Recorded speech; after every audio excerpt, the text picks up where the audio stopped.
Welcome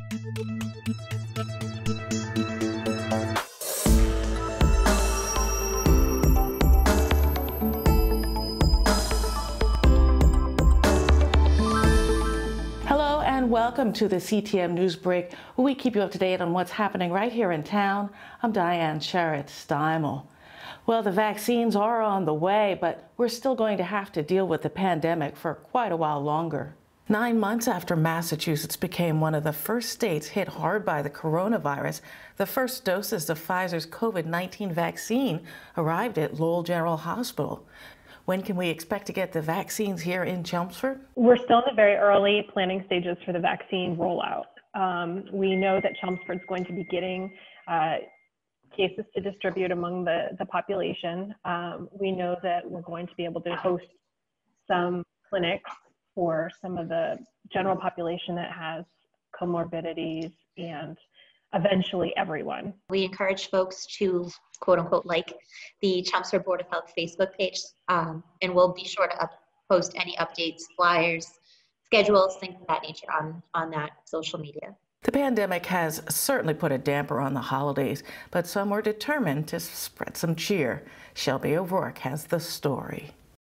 Police department set up in front of Walmart on Parkhurst to begin their 8th year of the Fill a Cruiser fundraiser for Toys for Tots. Toys for Tots is a foundation that donates toys to children from ages infant to 16 years old who are less fortunate, so they too can get gifts and celebrate for the holidays. Everybody volunteering have masks on and trying to keep a little distance from everybody, but it's working out well today. I've seen year after year the same people coming together, and plus new people, so I think it is a community event.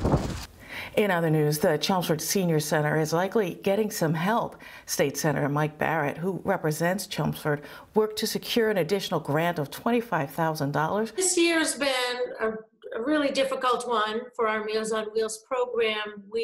When everybody else closed in March, we stayed here, and we've been providing meals to people who are homebound. Now, that's not unusual for us.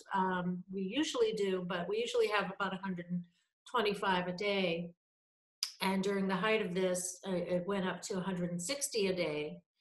So that's Monday through Friday.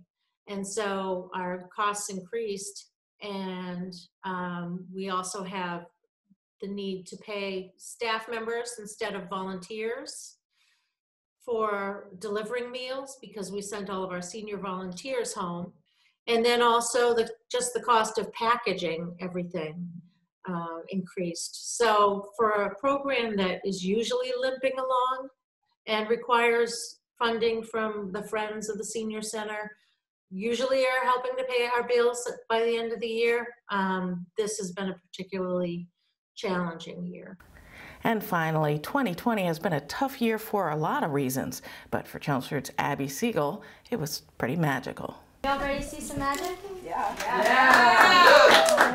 I've been doing magic for 9 years now. Penn and Teller are two of the biggest names in magic, and they have the show in Vegas where they invite magicians from all over the world to perform on the show.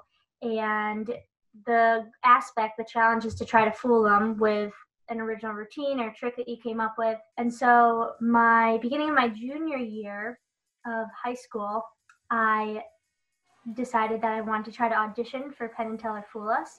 And so I wanted to create my own trick and go on the show. So I sort of made a pact with myself that I would spend every day working on this one trick to try to get on the show. And I didn't make it the first year, so I was a little sad. I decided to make another audition clip for Penn and Teller in the summertime because I heard that they were holding auditions again. And I got on. I think the craziest part of the whole thing was they film in the Rio in Las Vegas, and it was closed completely, and just the Fool Us cast and the people who were performing on the show. And Penn and Teller were super sweet, and it was just a great experience. Thanks for watching the CTM NewsBreak, brought to you by Chelmsford Telemedia. If you have news we can use, contact us at newsbreak@chelmsfordtv.org. I'm Diane Sherritt-Steimel.